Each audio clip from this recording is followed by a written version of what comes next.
Hello and welcome to another Smart Grid Systems class. Today we are continuing our power flow discussion in Smart Grid Systems. In this lecture I will cover three important approaches: the Newton-Raphson method, which we briefly explained in the previous class, the fast decoupled power flow method, and the DC power flow model as well. At the end we will also look at a newer data-driven approach based on artificial intelligence and neural networks. Let's begin with the Newton-Raphson power flow method.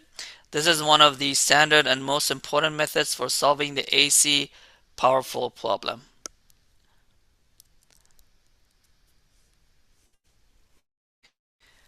The Newton-Raphson method is robust and reliable. It works by linearizing a nonlinear problem around the current operating points using what we call Taylor series expansion. It is iterative, so we start with an initial guess and improve it step by step. Its major advantage is fast convergence, usually in only a few iterations. Typically, it's less than 10. However, each iteration is computationally expensive because the Jacobian matrix that we use must be recalculated and updated every time. So the trade-off is fewer iterations but heavier computation per iteration. Here we write the AC power flow equation at each bus. We had these equations in the previous class as well.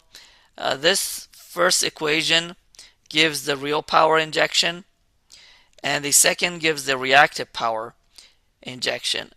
These depend on voltage magnitude, as you can see, and voltage angles also, as you can see, and the network admittance terms, Gij and Bij.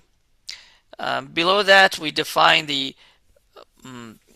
define power balance, and the net real power injection at bus I is generation, Pi generation, minus the demand. And the same idea applies to reactive power, which is generation minus demand. Also, the set Si includes all bus connected to the bus I, including bus I itself. And I already gave some examples in the previous class about this as well. These equations are nonlinear because of the sine, cosine, and voltage multiplication terms that we have in these systems. Now, to solve the power flow problem, we rewrite the equations in mismatch form. That means we compare the specified power injection with calculated values from our current voltage estimate to difference which are delta Pi and delta Qi. The solution, these mismatches must be zero. So the entire AC power flow problem becomes solving a nonlinear set of equations written compactly as Fx equal to 0. So Fx would be delta P and delta Q, which should be equal to 0.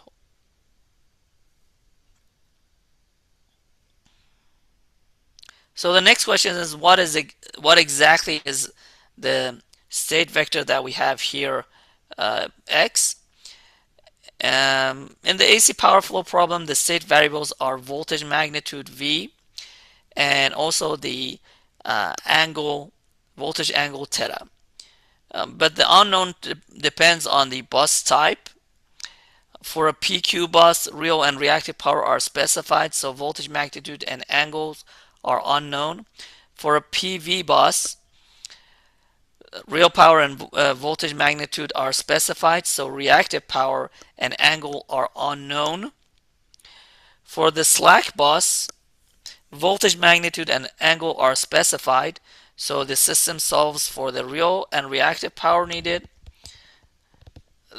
That is why PQ buses have both delta P and delta Q equations. PV buses only have delta P, and slack buses have neither of those.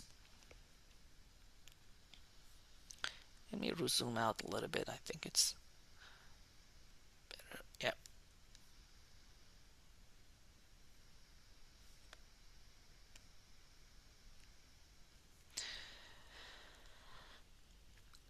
Now, this slide shows the Newton-Raphson solution process.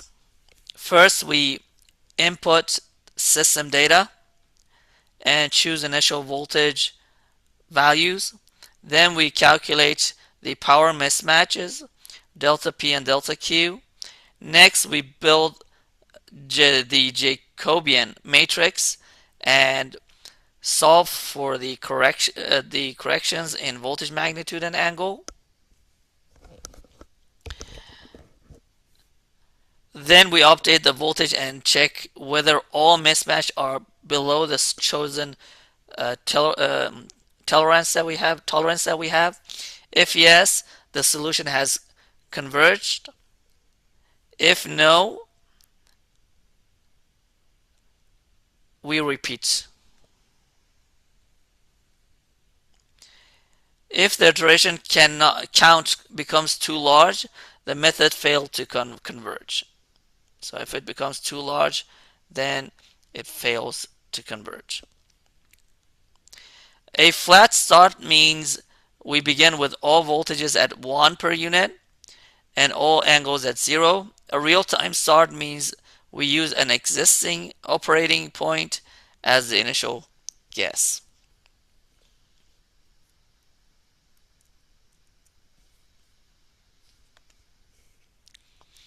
Now let's move to fast decoupled power flow method, which is a simplified and computationally lighter version of Newton-Raphson. Now, the fast decoupled method was introduced by Brian Stott in 1974. It was developed from the Newton-Raphson method, but it is designed for systems with higher X over R ratios, which is common in transmission networks.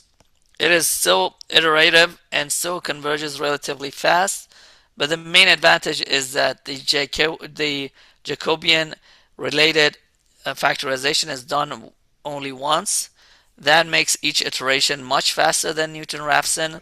The trade-off is that it usually needs more iterations to achieve the same precision.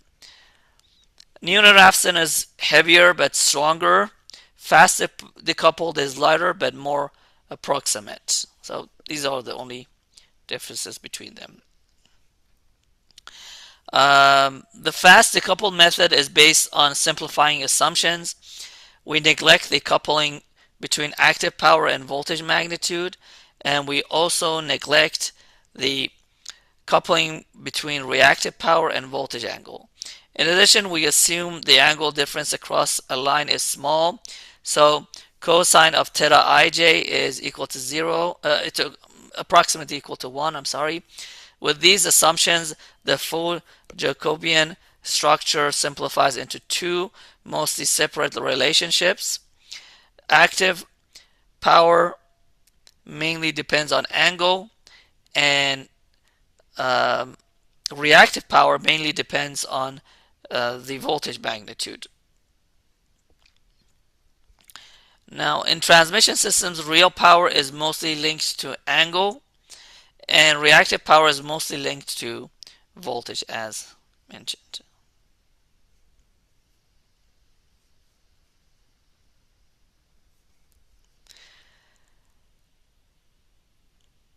This slide continues the simplification.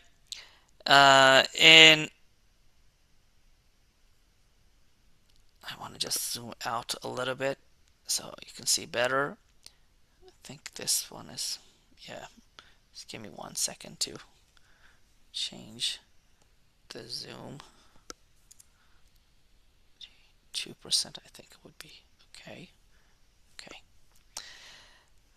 Or even 90%. So this slide, as mentioned, continues the simplification. In the delta P theta equation, we set voltage magnitude to 1.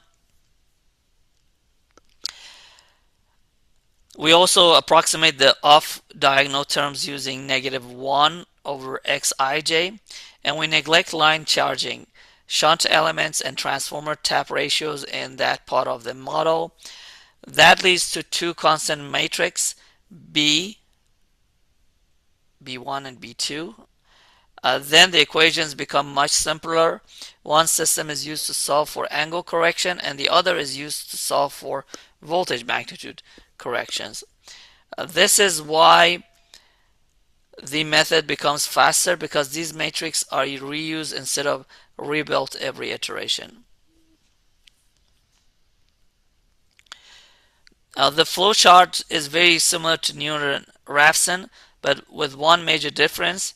Here we first compute the matrices B1 and B2, or B prime and B's, and then we keep using them. We start with initial voltages, calculate the power mismatch, solve for angle corrections, update the voltage angles, then solve for voltage corrections, update the voltage magnitude, and we would check convergence. If this the mismatches are small enough, we stop. If it's very large, we continue iterating. The algorithm looks similar to Newton-Raphson, but the computational burden is much lower per iteration. So better if we want to have a fast system. So far, the key points is that AC power flow is a set of nonlinear nodal power injection equations. Both Newton-Raphson and fast decoupled solve this problem iteratively. Since the problem is nonlinear, convergence is not always guaranteed. The initial guess matters, and in some cases, multiple solutions may exist. That is why good initialization and method selections are important in practical power system studies.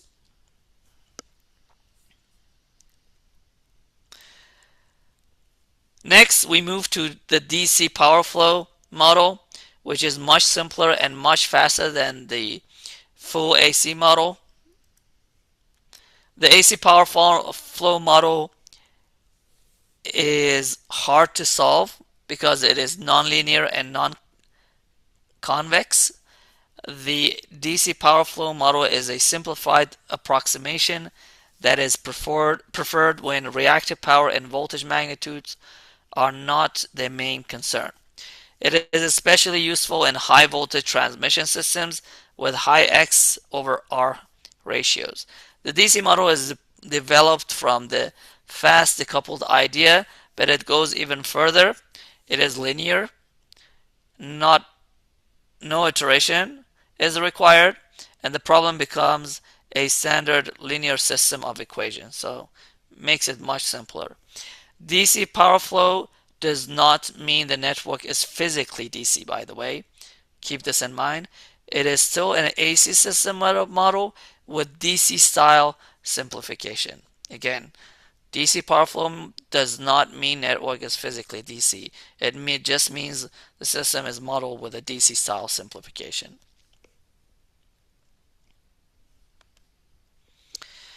Compared to AC power flow methods, the DC model has two major advantages. It is much faster and it does not have convergence problems. So that's a huge benefit.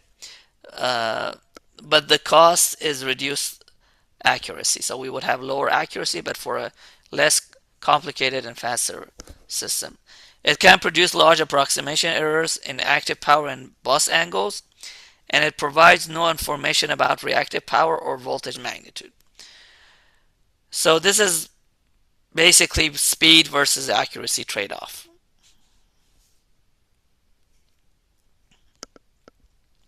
The DC power flow model is derived from the fast decoupled approach, we ignore the delta QV equation completely.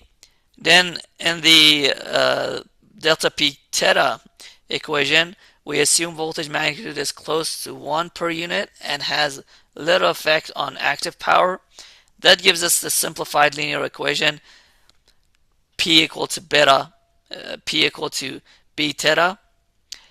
Again, this is a simplified model of an AC system, not an actual DC network. In DC power flow, active power is modeled primarily as a function of bus voltage angles. So it's again primarily a function of bus voltage angles. Here is the core DC power flow model. P is equal to B theta. The line flow equation is also very simple. The active power flow on a line is the angle difference divided by the line reactances. So the state variable in DC power flow is only the bus voltage angle. One of the most useful outputs is line active power flow. Also, when we form the matrix B, we remove the rows and columns associated with slack bus. If there is one slack bus, then B is an n minus n by n minus n matrix. This approach is often called the B theta method as well. Keep in mind that no voltage magnitude solution here, only angles and active flows.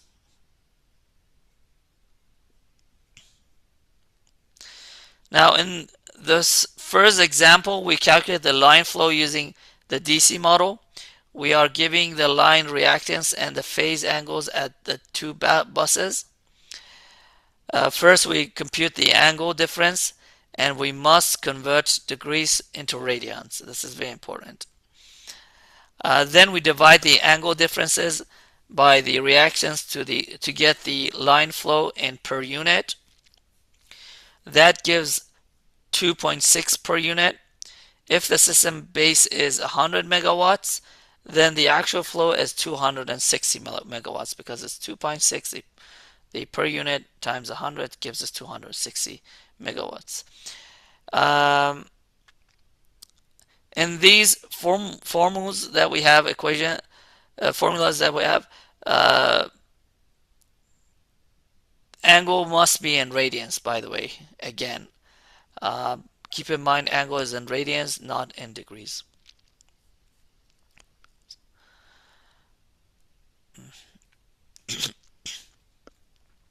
In this example, the angle difference becomes negative. So here we assume Ri is 0.01, Xi is 0.1. The phase angle of the bus 1 is 45 degrees. The base angle of bus 2 is 60 degrees. We want to find the power on line K per the DC power flow model. First, we will write the real power equations, and as mentioned, we can see that the angle difference is negative, becomes negative. So computed line flow is negative 2.26, and the per unit is also negative. It becomes negative 2.6. A negative value does not mean an error. It simply means the actual power flow is opposite to the reference direction that was assumed when writing the equation. The sign tells direction relative to our chosen reference, and it doesn't, again, indicate any error. Now, this is a more complicated example. We will solve a small three bus DC power flow problem. First, we have to identify the reference bus, which here is bus 3. So its angle is fixed at 0. So we would allocate reference bus as bus 3, and we would allocate a angle of 0 to it. Then we will write the nodal injection. Bus 1 has generation, bus 2 has load, and the slack bus will observe the mismatch. Next, we calculate the reduced B matrix using the line reactances, and we solved the problem example of this last week. The off-diagonal terms are negative.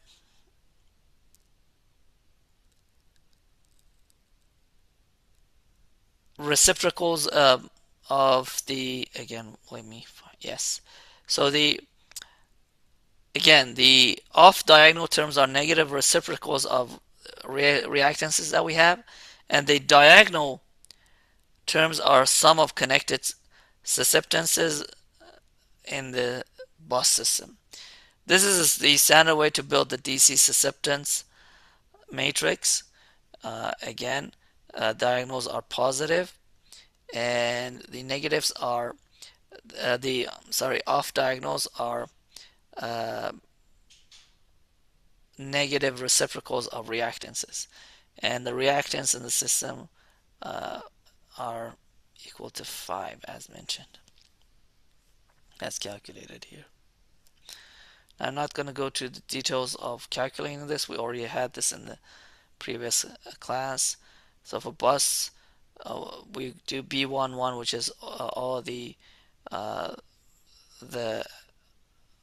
reactance is connected to B1, and then B12 is between bus 1 and bus 2. B13 is between bus 1 and bus 3, and for example, in B21 is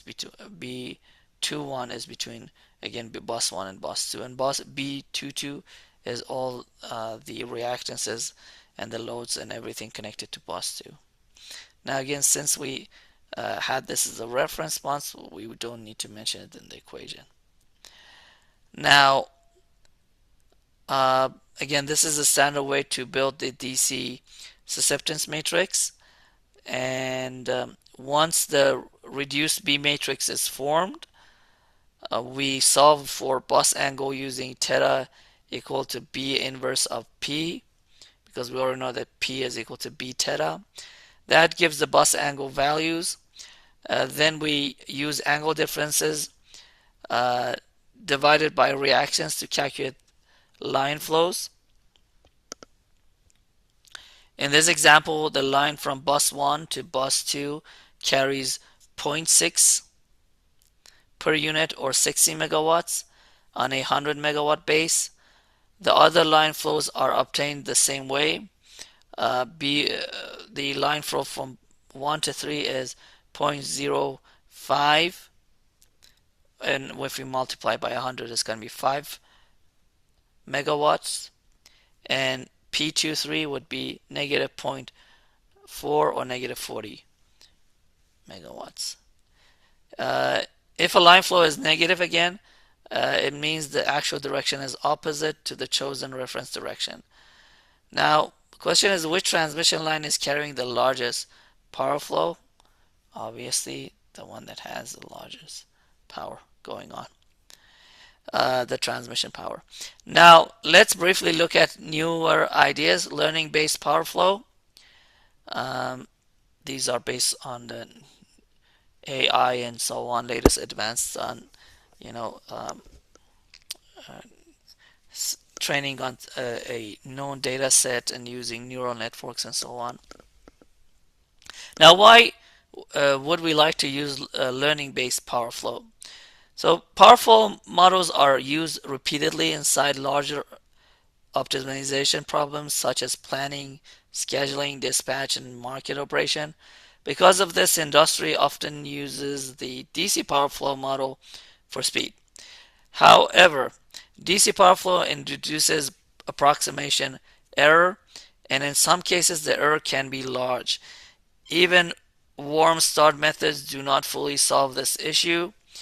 As renewable generation such as wind and solar increase, operating conditions become more variable, and those approximation errors can become worse. That motivates exploring learning-based alternatives The goal is to keep high speed but improve accuracy. Now, in traditional PowerFlow, we start with physical equations and compute outputs directly from the system model.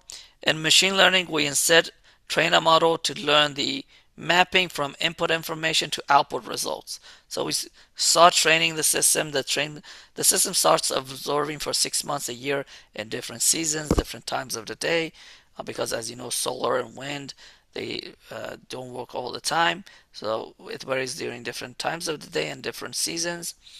The idea here is that a neural network can act as a surrogate model and potentially improve on the traditional DC power flow approximation. So it's basically like training a new engineer and training him how to complete, compute and train the system. Okay. And this shows the flowchart of a learning-based power flow method. And again, we use different machine learning techniques, and which the main one is neural network, which is a deep machine learning network. We have different types like CNN, RNN. CNN is convolutional neural networks.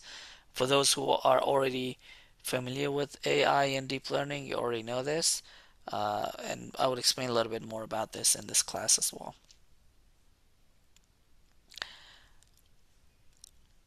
Now, machine learning refers to algorithms that improve automatically through experience using data.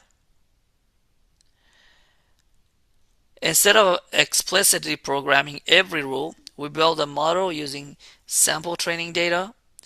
Then the model can make predictions or decisions based on patterns it has learned from that data. In this context, the prediction is the power flow result. In this approach, we use a neural network to learn the power flow relations. Neural networks works like human brain. Actually, it's based on principles that our neural system works as well. That's the reason they call it neural networks. Different layers in the neural network perform different transformations of the input data, and each layer or node extracts different features. We have the input layer, and we have hidden layer number 1, 2, and 3, which could be pooling layer, convolutional layers, and so on. The figure on the left shows a simple machine learning model, while the figure on the right shows a multi-layer neural network. As the signal passes through the layers, the model learns increasingly useful internal representations. You can also think of each hidden layer as learning a more refined approximation of the grid behavior. Now, this slide shows the proposed model architecture. The input includes bus level quantities such as real power, reactive power, P, Q, and V, which are voltage magnitudes. The output is line active power flow. The model uses 7 layers. You can see 1, 2, 3, 4, 5, 6, and 7. The input layer, and then we have the hidden layer number 1, which 1,000 nodes, hidden layer number 2, 3, 4, and 5, and finally the output layer. So the model again uses 7 layers in total with progressively changing hidden layer sizes. The activation function used in the hidden layer is what we call a leaky ReLU, or yes, I already mentioned it here as well. So using leaky ReLU, and which is modified version of ReLU that allows a small slope even for negative inputs. Again, for those who are familiar with AI and took the class, for those who didn't, it's just an explanation. I'm not going to go deep into the math. The main idea is to train this network so it can quickly estimate line flows from system operating conditions. To train and evaluate the model, the authors so the system generates 10,000 samples for each test system using random initial conditions. Of each of these samples, 80% were used for training, 10% for validation, and 10% for testing. This is a standard data split in machine learning, so the model can be trained, tuned, and then evaluated fairly on unseen data. Now, sorry, I went back. Now this slide shows the trained neural network outperforms the traditional DC power flow model based on several statistic models that we have and the metrics. And the most important takeaway is that the neural network produces more accurate line flow estimations with smaller errors. The table compares absolute error values across several test systems, and the neural network consistently shows lower error than the traditional DC power flow models. Now here, absolute model error or absolute error of active power flow for the proposed neural network model and the traditional DCPF model, which is the DC power flow model, is shown, and you can see the difference between them. So the data-driven surrogate is improving accuracy while keeping computational speed attractive. So it's much more accurate, and it reduces the processing speed. Now this slide reinforces the same conclusion.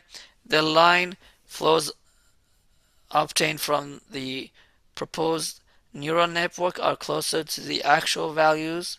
You can see this here is the neural network, DC power flow model, and this is the neural network one. And this is the mean absolute error, and you can see it has a lower absolute error. And this is for a IEEE 24 bus system. This is for IEEE 118 bus system. So the higher the bus, you're going to have even better results in neural network, because you have more data and training, and you're going to have better outcomes as well. Machine learning and AI, especially neural networks, are very depending on the number of data that you have. If you have even like lower than 100, data sets, it's sometimes other maybe machine learning would outperform it. But you can see that the higher the order gets, it gets much better. Now, again, as mentioned, the line flows obtained from the proposed neural network are closer to the actual values and show lower errors across all branches.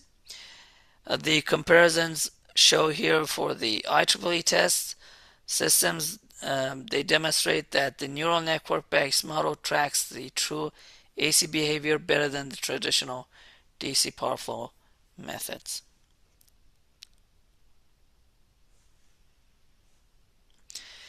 The key takeaway is that the neural network model predicts active power more accurately than traditional DC power flow model.